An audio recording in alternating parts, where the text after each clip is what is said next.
नमस्कार मित्रांनो, आज आपण मॉनेटरी पॉलिसी म्हणजे नाणेविषयक धोरण, चलनविषयक धोरण, मुद्राविषयक धोरण यासंबंधी थोडीशी चर्चा करणार आहोत.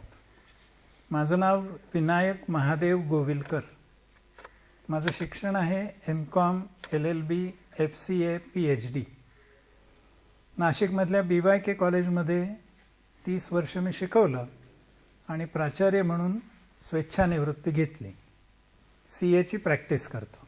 मित्रांनो, तुम्ही आणि मी रोज पैसा वापरतो. पैशाला किती महत्त्व आहे हे काही सांगायची गरज नाही. किंबहुना आता पैसा हेच सगळं झालंय की काय असं वाटतं. कोण आणतो हा पैसा? तर हा पैसा येतो त्या देशाच्या मध्यवर्ती बँकेच्या माध्यमातून शासनाच्या सल्ल्याने. किती पैसा असावा, कोणत्या डिनॉमिनेशनमध्ये पैसा असावा, हे सगळे निर्णय शासन आणि मध्यवर्ती बँक घेत असते. आणि ह्या पैशाच्या पुरवठ्याचा आणि ह्या पैशाच्या मागणीचा मोठा परिणाम अर्थव्यवस्थेवर होत असतो. म्हणून या चलनासंबंधी एक धोरण सरकारला ठरवावं लागतं आणि त्या धोरणाला मॉनेटरी पॉलिसी किंवा मुद्रा धोरण असं म्हणतात. थोडक्यात जर सांगायचं झालं तर मध्यवर्ती बँक किंवा मॉनेटरी अथॉरिटी दोन गोष्टींबद्दल हे धोरण ठरवतं. पहिलं, पैशाचा पुरवठा, चलनाचा पुरवठा, आणि दुसरं व्याजाचे दर. ह्या दोन गोष्टींना नियंत्रण करणारं जे धोरण, ते धोरण म्हणजे नाणे धोरण होय. आता पैशाचा पुरवठा जो शब्द मी वापरला, तो पैसा कोणता असतो? तर सामान्यतः हा पैसा 3 प्रकारे असतो. पहिला पैसा म्हणजे जो अधिकृत पैसा मध्यवर्ती बँक काढत असते तो, ज्याला ऑफिशियल मनी असं इंग्रजीमध्ये म्हणता येईल. म्हणजे ज्या नोटा, नाणी आपण बाजारात वापरतो ते झालं ऑफिशियल मनी. आपण निर्यात केली, त्याचे पैसे विदेशी चलनात येणार. आपण कर्ज घेतलं तर ते पैसे विदेशी चलनात येणार. आपण एखादी प्रॉपर्टी विदेशात विकली, त्याचे पैसे विदेशी चलनामध्ये येणार आहेत. अशा अनेक मार्गांनी विदेशी चलन देशात येत असतं. हे चलन सुद्धा देशातल्या पैशाचा पुरवठा कमी जास्ती करत असतं. मित्रांनो, तर थोडक्यात काय, असं धोरण जे पैशाचा पुरवठा आणि व्याजाचे दर यांचं नियमन करतं, त्या धोरणाला चलनविषयक धोरण किंवा नाणे धोरण म्हणता येईल. आणि हा पैशाचा पुरवठा आत्ता आपण बघितलं त्याप्रमाणे सरकारचा अधिकृत पैसा, जो मध्यवर्ती बँकेने बाजारामध्ये आणला आहे, बँकांनी निर्माण केलेला पतपैसा आणि विदेशातून आलेलं चलन, अशा 3 मुळे देशातल्या पैशाचा पुरवठा होत असतो. याचं नियमन, या तिन्ही गोष्टींचं नियमन करणं आणि व्याजदराचं नियमन करणं हे मॉनेटरी पॉलिसीचं प्रमुख काम आहे. व्याजाचे दर कमी जास्ती जर झाले तर पतपैसा कमी जास्ती होऊ शकतो. उदाहरण घ्यायचं झालं तर समजा बँकांनी व्याजाचे दर कमी केले तर लोकांना कर्ज घ्यायला सोयीचं होईल, खर्च कमी होईल व्याजाचा. म्हणून व्याजदर कमी झाल्यावर पतपैसा वाढू शकतो आणि व्याजदर वाढले तर पतपैसा कमी होऊ शकतो. म्हणून मध्यवर्ती बँक पैशाचा पुरवठा आणि व्याजाचे दर यांचं नियमन करणारं एक धोरण, मॉनेटरी पॉलिसी तयार करत असतं आणि जाहीर करत असतं. उद्दिष्ट काय असतं या पॉलिसीचं? प्रामुख्याने 2 प्रकारची उद्दिष्ट या नाणे धोरणाची असतात. पहिलं म्हणजे अर्थव्यवस्थेचा विकास, वृद्धी, वाढ व्हावी. आणि दुसरं म्हणजे अर्थव्यवस्थेमध्ये स्थिरता राहावी. स्थिरता कशाच्या बद्दल असते? तर ती स्थिरता प्रामुख्याने किंमत पातळीबद्दल असते, म्हणजेच भाववाढीबद्दल असते. आणि त्याचबरोबर बेरोजगारीचा दर कमी ठेवावा, हे सुद्धा एक उद्दिष्ट या मॉनेटरी पॉलिसीचं असतं. ही मॉनेटरी पॉलिसी म्हणजेच पैशाविषयीचं धोरण. असं जर एकदा आपण म्हटलं तर मग पैसा म्हणजे तरी नेमकं काय हो? तर पैसा मोजण्याची सुद्धा काही एक पद्धत अर्थशास्त्रात विकसित झालेली आहे. काय पद्धत आहे ती? त्याला M0, M1 आणि M3 अशा 3 पद्धतींनी पैसा मोजला जातो. M0 म्हणजे काय? त्याच्यात काय काय धरलं जातं? कोणता पैसा मोजला जातो? तर त्याला रिझर्व्ह मनी असं म्हणतात. म्हणजे काय? तर मध्यवर्ती बँकेने शासनाला जे कर्ज देण्यासाठी पैसा ठेवला आहे तो, आणि विदेशातून जे चलन येईल ते मध्यवर्ती बँक स्वतःकडे ठेवतं आणि त्याच्या बदल्यात लोकल स्थानिक करन्सी देतं. या दोन्हीसाठी लागणारा जो पैसा आहे त्याला M0 असं म्हटलं जातं. M1 म्हणजे काय? तर लोकांच्याकडे असलेला पैसा अधिक बँकांकडे असलेली रोख शिल्लक अधिक बँकांच्याकडे बचत खाती आणि चालू खाती याच्यावर असलेले शिल्लक, या तिघांची बेरीज म्हणजे M1. आणि मग M3 म्हणजे काय? तर M1 मध्ये आपण बँकातली 2च खाती बघितलीत बघा. एक बघितलंय बचत खातं आणि दुसरं बघितलंय चालू खातं. पण याशिवाय बँकांकडे काही मुदतीच्या ठेवी असतात. त्या जशा बँकांकडे असतात तशाच त्या पोस्ट ऑफिसेसमध्ये पण असतात.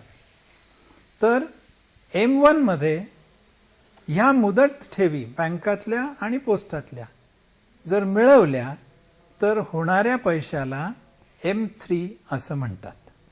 थोडक्यात काय बघा, M0 ही अत्यंत नॅरो कन्सेप्ट आहे. M1 थोडीशी विस्तारित कन्सेप्ट आहे आणि M3 ही संकल्पना म्हणजे आणखीन विस्तारित अशी संकल्पना आहे. या सगळ्या M1, M3 मध्ये जो पैसा आपण घेतला त्याच्या जोडीला आणखीन एकाचा विचार मॉनेटरी पॉलिसीत केला जातो. त्याला म्हणतात क्रेडिट क्रिएशन, पतनिर्मिती. मध्यवर्ती बँक तर पैसा काढतेच, बाजारात आणतेच, पण त्याच जोडीला बँका पण पैसा निर्माण करतात. हा पैसा कसा निर्माण होतो? तर तुम्ही आणि मी ज्या ठेवी बँकेमध्ये ठेवतो, जे पैसे बचत आणि चालू खात्यात ठेवतो, तर बँक म्हणजे काही सेफ डिपॉझिट लॉकर नाहीये हो. म्हणजे मी बँकेकडे समजा एक 50,000 रुपये माझ्या खात्यात भरले, याचा अर्थ माझे ते 50,000 रुपये बँकेने तसेच्या तसे सांभाळायचे, असं बँकेचं काम नाहीये. बँक ते पैसे वापरते आणि मला जेव्हा लागतील तेव्हा पैसे परत करते.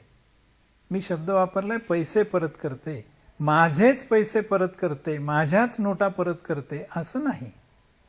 मग बँक काय करते? ठेवीदारांचे जमा केलेले पैसे एक विशिष्ट रक्कम बाजूला काढून ठेवून, ती का बरं बाजूला काढून ठेवतात? केव्हाही ठेवीदार पैसे काढायला आला तर त्याला पैसे देता यावेत म्हणून एक विशिष्ट रक्कम बाजूला काढून ठेवली जाते. ही विशिष्ट म्हणजे किती ते आपण पुढे बघू.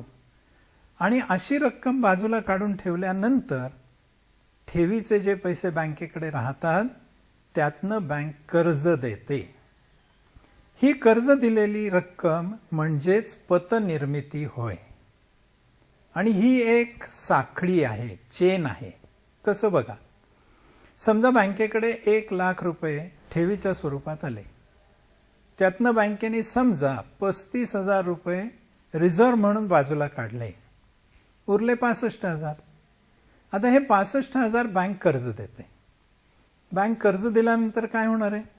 कर्जदार एकतर हे 65,000 रुपये आपल्या बचत खात्याला जमा करेल आणि लागेल तसतसे हळूहळू काढत राहील. म्हणून 65,000चं पुन्हा एक ठेवीच्या स्वरूपात बँकेकडे रक्कम जमा झाली. या 65,000तनं समजा पुन्हा 20,000 बँकेने ठेव म्हणून काढली, तर 45,000 पुन्हा बँकेकडे शिल्लक राहिले, जे बँक पुन्हा कर्जाऊ देऊ शकेल. ह्या 45,000ची पुन्हा एक ठेव बँकेकडे जमा होईल. त्यातनं समजा 15,000 बँकेने निधी म्हणून बाजूला काढून ठेवला, रिझर्व्ह म्हणून बाजूला काढून ठेवला, तर 30,000 राहिले. हे 30,000 पुन्हा बँक कर्ज देऊ शकेल. मला वाटतं ही साखळी आता लक्षात आली. मूळ डिपॉझिट 1,00,000, त्यातनं पहिल्यांदा कर्ज दिलं गेलं 65,000, पुन्हा ते 65,000 डिपॉझिट म्हणून आले, त्यातनं कर्ज दिलं गेलं उदाहरणार्थ 45,000, पुन्हा हे 45,000 जे कर्ज दिलं ते ठेव म्हणून बँकेकडे जमा झाले, त्यातनं पुन्हा कर्ज दिलं 30,000. ही साखळी चालू राहते. याला क्रेडिट क्रिएशन असं म्हणतात. मित्रांनो, आपण बँकिंग ॲज अ सिस्टीम म्हणून विचार करतोय. एक बँकेचा किंवा एका ब्रँचचा विचार करत नाही. म्हणजे 1,00,000 एका बँकेकडे डिपॉझिट आलाय, त्यांनी दिलेलं 65,000चं कर्ज कदाचित दुसऱ्या बँकेच्या खात्यात जमा होईल. त्या बँकेने दिलेलं 45,000चं कर्ज कदाचित तिसऱ्या बँकेच्या खात्यात जमा होईल. पण ते बँकेत राहतं आणि त्यामुळे एकूण बँकिंग ॲज अ सिस्टीम पत निर्मिती चालू राहते. आणि मध्यवर्ती बँकेने जरी चलन काढलं नाही तरी असलेल्या चलनातनं अधिकाधिक पैसा निर्माण होत राहतो. त्याचं कारण बँकेंनी केलेला हा पतनिर्मितीचा प्रकार. आता आपण बघितलं मॉनेटरी पॉलिसीचा एक भाग, आणि तो म्हणजे सप्लाय ऑफ मनी. आता दुसरा भाग व्याजाचे दर. हे पण नियमित केले जातात मॉनेटरी पॉलिसीमध्ये. व्याजाचा दर कशावर अवलंबून असतो?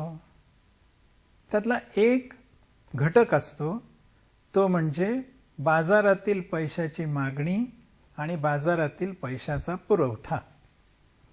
कोणत्याही वस्तूची किंमत जशी मागणी आणि पुरवठा या दोन घटकांवर अवलंबून असते, तशीच पैशाची किंमत म्हणजेच व्याजाचे दर हे सुद्धा पैशाच्या मागणी आणि पुरवठ्यावर अवलंबून असतात.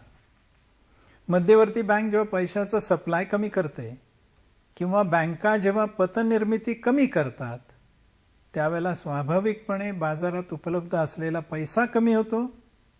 मागणी जर तेवढीच राहिली तर व्याजाचे दर वाढत जातात. या उलट समजा मध्यवर्ती बँकेने जास्ती पैसा काढला किंवा बँकांनी जास्ती पतनिर्मिती केली, तर अर्थव्यवस्थेतला पैशाचा पुरवठा वाढतो. आणि पैशाचा पुरवठा वाढला पण मागणी नाही वाढली त्या प्रमाणात, तर व्याजाचे दर घसरायला लागतात. कदाचित तुम्ही जर का तुमच्या आई वडिलांना विचारलं तर साधारण 12-15 वर्षापूर्वी आपल्या देशामध्ये व्याजाचे दर 15-16% गेलेले होते. आज जर बघितलं तर व्याजाचे दर 8-8.5-9% आसपास स्थिरावलेले आपल्याला दिसतात.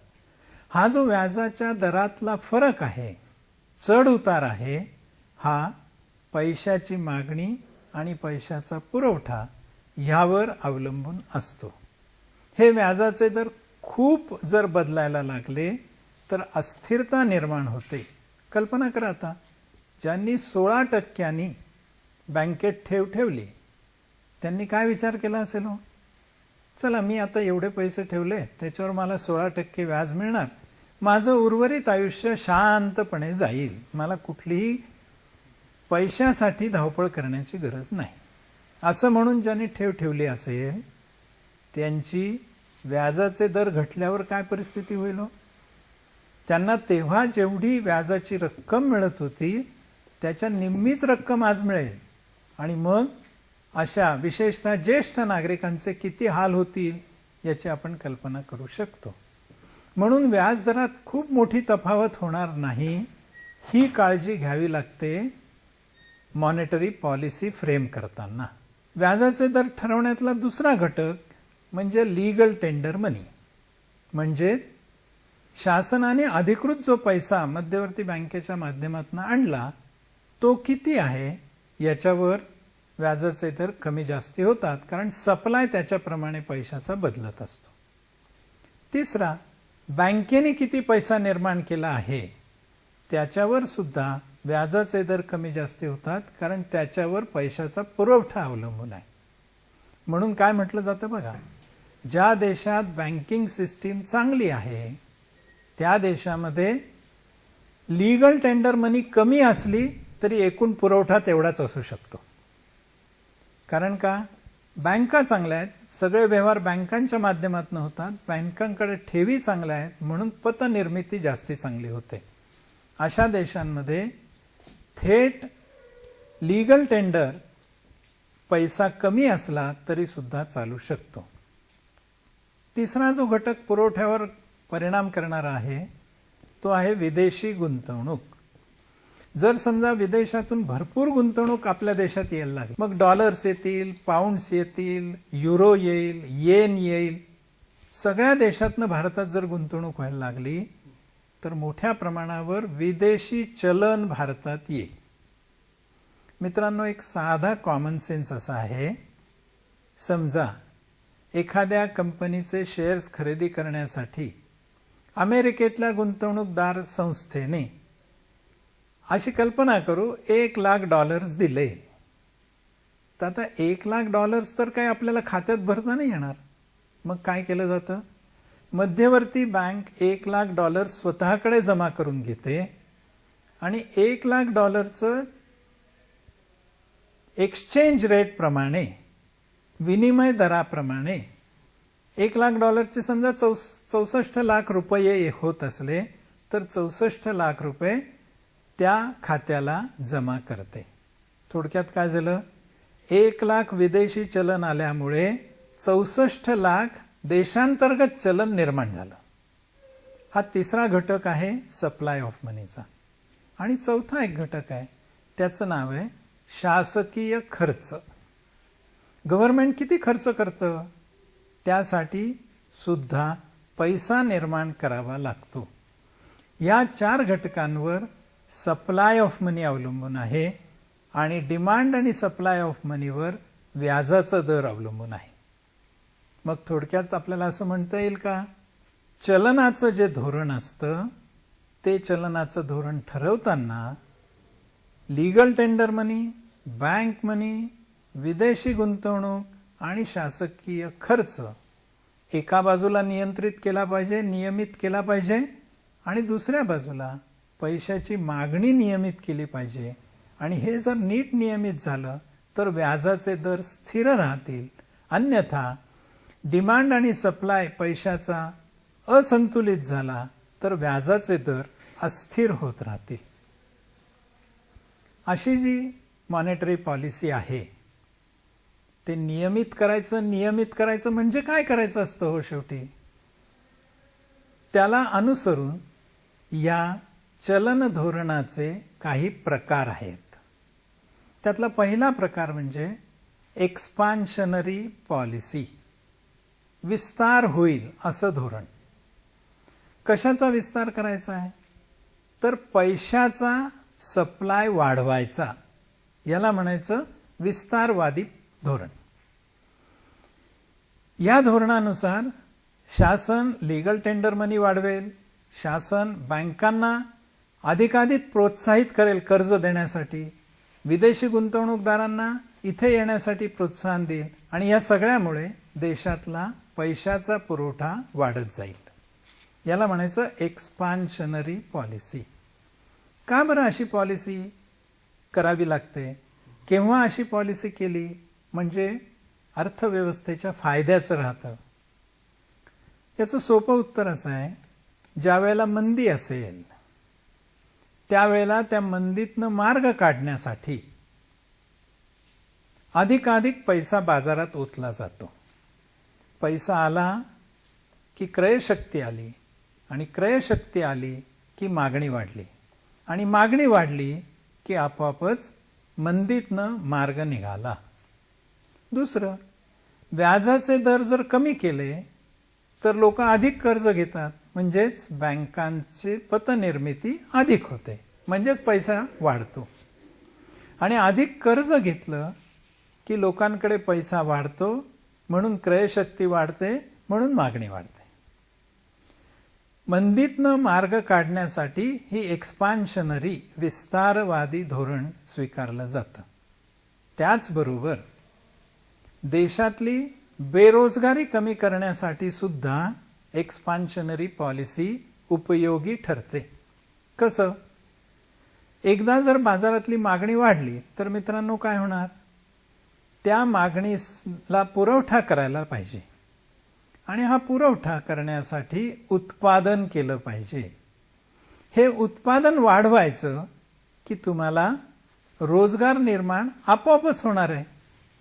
म्हणून व्याजदर कमी करून अधिक पैसा बाजारात आणून रिसेशन हटवणं, मंदी हटवणं आणि त्याचबरोबर बेरोजगारी कमी करणं, ह्या दोन गोष्टींसाठी एक्सपान्शनरी पॉलिसी असा प्रकार मान्य केला जातो.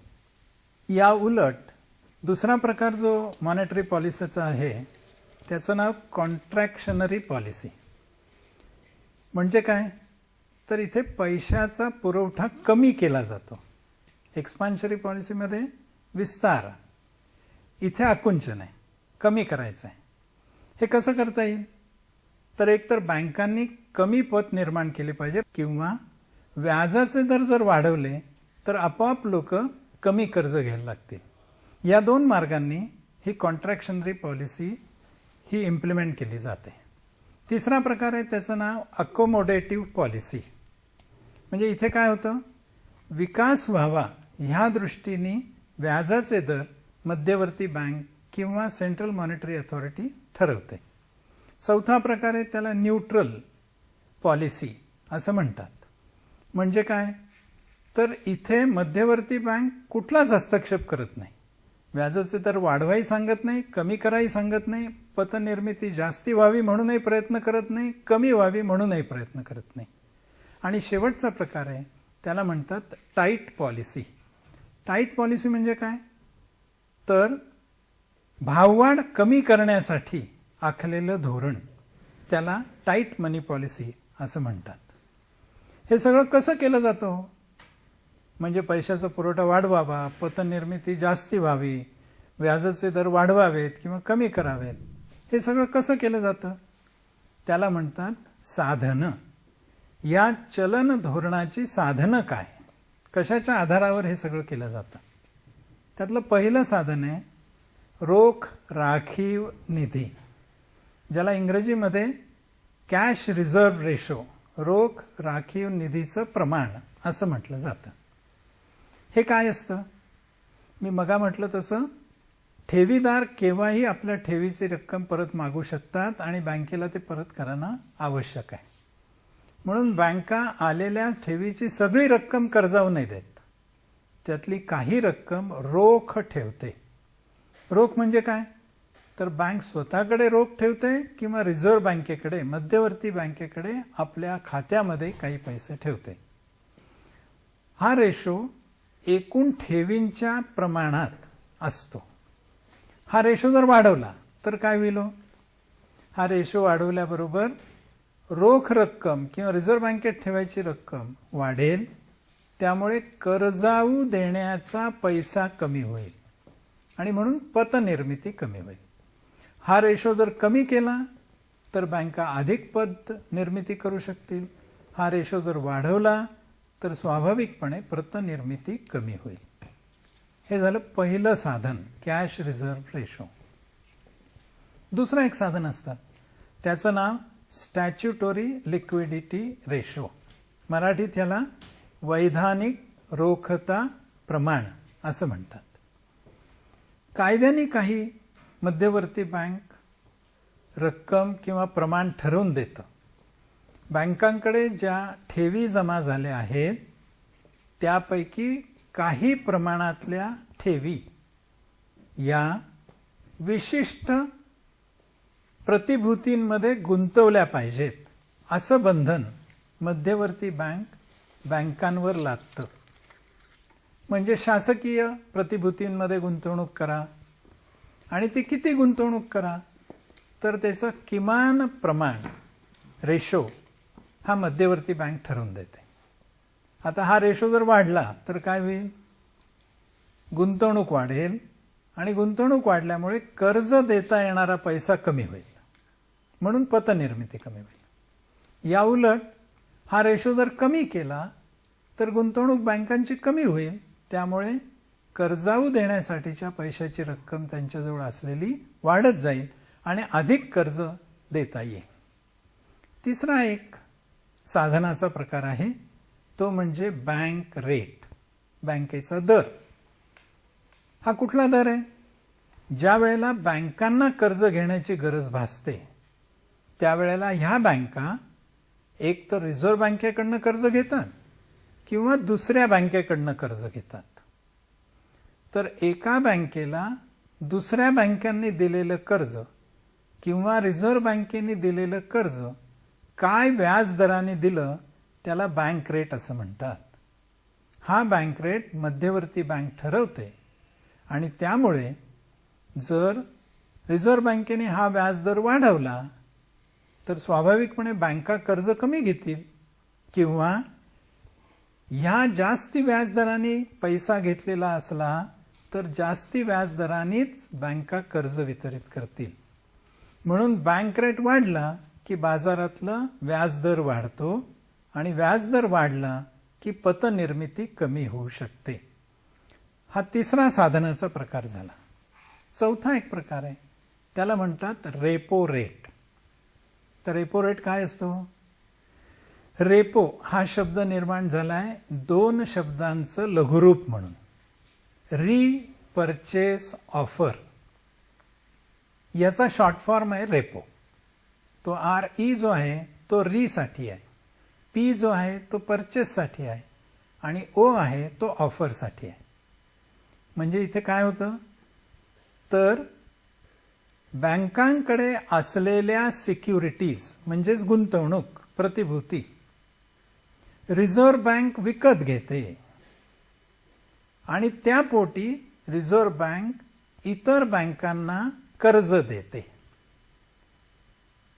विकत घेते हा शब्द मी अशासाठी वापरला की ज्या वेळेला बँक पैसे देते रिझर्व्ह बँक इतर बँकांना त्याच वेळेला विशिष्ट कालावधीनंतर ह्या सिक्युरिटीज रिझर्व्ह बँक परत देते बँकांना आणि त्यांच्याकडे दिलेला पैसा रिझर्व्ह बँक परत घेते. याला म्हणायचं रीपर्चेस. आज खरेदी करायची, उद्या त्याच बँकांकडे त्याच सिक्युरिटीजची विक्री करायची. म्हणजे अल्प काळासाठी रिझर्व्ह बँक कर्ज देते, त्यावर जो दर आकारला जातो त्याला रेपो रेट म्हणतात. या उलट जेव्हा होतं तेव्हा त्याला रिव्हर्स रेपो असं म्हणतात. म्हणजे काय केलं जातं? रिझर्व्ह बँक आपल्याकडच्या सिक्युरिटीज बँकांना देते, त्याच वेळेला त्या परत खरेदी करण्याचा करार करते. रेपोच्या बरोबर उलटा असा हा व्यवहार आहे. मग रेपो रेट जर वाढला तर बँकांची कर्ज जास्ती व्याजदराने असतील आणि म्हणून बँका जी कर्ज देतात ती सुद्धा जास्ती व्याजदराने असतील आणि व्याजदर वाढल्यामुळे स्वाभाविकपणे पतनिर्मिती कमी होईल.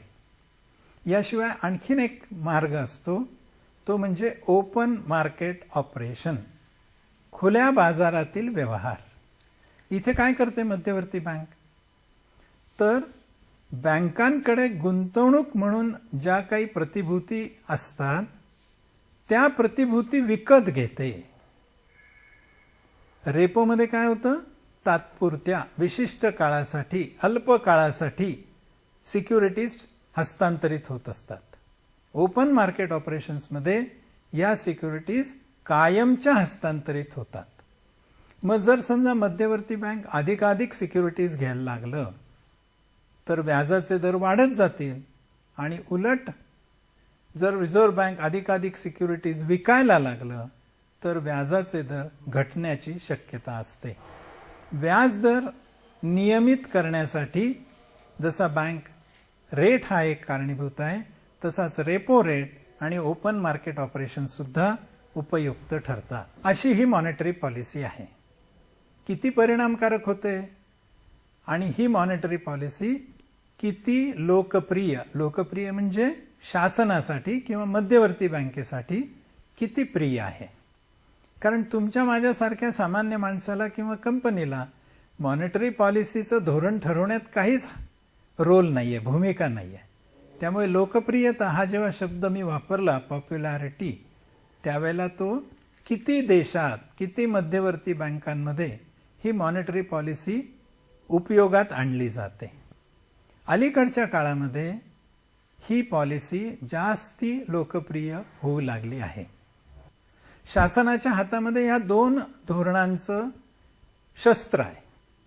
एक तर शासकीय खर्च आणि उत्पन्न यांच्यावर नियमन करणारी फिस्कल पॉलिसी आहे आणि पैशाचा पुरवठा आणि व्याजदर यांचं नियमन करणारी मॉनिटरी पॉलिसी आहे. मग कोणती पॉलिसी जास्ती उपयुक्त ठरली अलीकडच्या काळात? तर अलीकडच्या काळात मॉनिटरी पॉलिसीवर जास्ती भर दिलेला आपल्याला दिसतो. का बरं असं असेल? पहिलं कारण असं आहे की मॉनिटरी पॉलिसी ही मध्यवर्ती बँक ठरवत असते. त्यामुळे ह्या पॉलिसी ठरवण्यामध्ये राजकीय हस्तक्षेप कमी होतो. तटस्थपणे मध्यवर्ती बँक अर्थव्यवस्थेचा विचार करून हे धोरण ठरवते. म्हणून राजकीय फायदा उठवण्यासाठी ह्या पॉलिसीचा वापर कमी केला जातो. अर्थव्यवस्थेच्या फायद्यासाठी ही पॉलिसी अधिक प्रमाणात वापरली जाते. याचं कारण सेंट्रल बँक ही स्वायत्त स्वतंत्र संस्था आहे. दुसरं एक कारण आहे ही पॉलिसी पॉप्युलर होण्याचं, आणि ते म्हणजे जे राजकोषीय धोरण असतं ते सामान्यतः सप्लाय साइड इफेक्ट करत असतं. म्हणजे पुरवठ्याच्या बाजूनी, मागणीच्या बाजूनी कमी असतं. म्हणजे काय? तर भाववाढ रोखणं, अधिक कर लावणं, सरकारने खर्च कमी करणं किंवा जास्ती करणं, ह्याबद्दल सरकार ते धोरण ठरवत असतं. आणि कोणत्याही देशामध्ये शासनाने कर जास्ती लावणं किंवा खर्च कमी करणं हे काही लोकांना आवडणारी गोष्ट नाही. म्हणून शासन राजकोषीय धोरणाच्या माध्यमातून विकास, भाववाढीवर नियंत्रण आणि बेरोजगारीचा दर कमी करणं हे साधू शकत नाही. कारण राजकारण्यांना लोकानुनय करणं हे आवश्यक असतं. हे दुसरं कारण आहे मॉनिटरी पॉलिसी पॉप्युलर होण्याचं. आणि तिसरं एक कारण आहे ते म्हणजे निर्यातदार. निर्यातदार हे रिझर्व्ह बँकेच्या मॉनिटरी पॉलिसीकडे डोळे लावून बसलेले असतात. याचं कारण विदेशी पैसा किती यावा, विदेशात निर्यात करण्यासाठी लागणारी कर्ज कशी मिळावीत, बँकांनी दिलेल्या कर्जांना रिझर्व्ह बँक रिफायनान्स करणार का, या सगळ्या गोष्टी या मॉनिटरी पॉलिसीमध्ये ठरवलेल्या असतात. म्हणूनही मॉनिटरी पॉलिसी पॉप्युलर होत आहे. मॉनिटरी पॉलिसीने होतंय काय? तर भाववाढ रोखली जाते किंवा स्थिर ठेवली जाते. त्यामुळे बिझनेस सायकल्स, ज्याला आपण चक्र असं म्हणतो, धंद्याचं चक्र, या चक्रामधली अस्थिरता कमी करण्यासाठी मॉनिटरी पॉलिसी ही फार कामाची असते. इन्फ्लेशनरी प्रेशर्स हे कशामुळे डेव्हलप होत असतात? भाववाढ कशामुळे होत असते? तर अल्प काळातले व्याजदर जर वाढत गेले तर स्वाभाविकपणे इन्फ्लेशन वाढत जातं. मॉनिटरी पॉलिसी हे व्याजदर नियंत्रित करू शकतात. पण असं लक्षात आलंय की ज्या वेळेला व्याजदर मर्यादित केले त्याही वेळेला भाववाढ रोखण्यात मॉनिटरी पॉलिसीला अपयश आलं. याचं कारण दोन आहेत. एक म्हणजे रिअल इस्टेटचे भाव, स्थावर मालमत्तेचे भाव, ह्या बाबतीमध्ये व्याजदर फार मोठा रोल, फार मोठी भूमिका बजावू शकत नाही. याचं एक चांगलं उदाहरण म्हणजे अमेरिकेत 2008 साली आलेलं वित्तीय संकट. ती रिअल इस्टेट बाबतीत त्याचे भाव मर्यादित ठेवण्याच्या बाबतीत मात्र ही अक्षम ठरलेली आपल्याला सापडते. म्हणून पहिलं जी मर्यादा आपण मॉनिटरी पॉलिसीची आहे ती म्हणजे इन्फ्लेशनवर मर्यादा आणणं हे बऱ्याच वेळा मॉनिटरी पॉलिसीने शक्य होत नाही. कारण कसं आहे बघा, मॉनिटरी पॉलिसी पैशाचा पुरवठा आणि व्याजदर एवढ्यापुरतंच आहे. पण समजा उद्या असं झालं की बाजारात वस्तूंची उपलब्धताच नाही झाली, तर तुम्ही नुसता पैसा नियमित करून काही उपयोग नाही होणार. जर पुरवठाच नसेल वस्तूचा तर भाववाढ होणं हे अगदी स्वाभाविक आहे. म्हणून मॉनिटरी पॉलिसीची पहिली मर्यादा की मॉनिटरी पॉलिसीच्या माध्यमातून भाववाढ रोखणं हे फार मर्यादित क्षेत्रात शक्य आहे. दुसरं, ज्याला लिक्विडिटी ट्रॅप किंवा रोखता अडचण असं म्हणता येईल. काय होतं, ज्या वेळेला मंदी असते त्यावेळेला व्याजदर कमी केले जातात. पण केवळ व्याजदर कमी केले, केवळ पैशाचा पुरवठा वाढला म्हणजे मागणी वाढेल असं नाही. काही वेळेला भीतीपोटी बँका काय किंवा सामान्य ग्राहक काय आपल्याजवळ रोखता ठेवू इच्छितो आणि गुंतवणूक करू इच्छित नाही किंवा खर्च करू इच्छित नाही. अगदी उदाहरण जर द्यायचं झालं तर 31 मार्च 2014 या आर्थिक वर्षाच्या अखेरच्या दिवशी आपल्या सार्वजनिक क्षेत्रातल्या उद्योगांकडे फार मोठ्या प्रमाणावर रोख पैसा उपलब्ध असलेला त्यांच्या बॅलन्स शीटमध्ये दिसतो. का बरं? कारण देशात मंदी आहे. अशा मंदीच्या काळात गुंतवणूक करण्यापेक्षा संधीची वाट पाहत असलेली रोखता टिकवून ठेवणं हे कंपन्यांना फायद्याचं वाटतं. म्हणून नुसते व्याजदर कमी केले किंवा नुसता पैशाचा पुरवठा वाढवला म्हणजे मागणी वाढेलच असं नाही. याही बाबतीत मॉनिटरी पॉलिसी अपुरी पडते. तिसरं एक कारण आहे मॉनिटरी पॉलिसी अपुरी पडण्याचं. ते कारण म्हणजे जेव्हा बँकाच ठरवतात की आम्हाला आत्ता कर्ज देणं हे त्रासच आहे, हे जोखमीचं आहे, तेव्हा बँका जरी त्यांच्याकडे पैसा भरपूर असला तरी कर्ज देत नाहीत. याचं एक छान उदाहरण म्हणजे पुन्हा अमेरिकेचं 2008 सालचं संकट. बँकांकडे भरपूर पैसा होता पण कर्ज घ्यायलाच कोणी नव्हतं आणि बँकाही कर्ज द्यायला उत्सुक नव्हत्या. त्यामुळे बँकांच्या ताळेबंदामध्ये रोख साठा पैशाचा भरपूर होता, कर्ज दिली गेली नाहीत आणि म्हणून मॉनिटरी पॉलिसीने जो परिणाम साधायला पाहिजे होता तो साधला गेला नाही.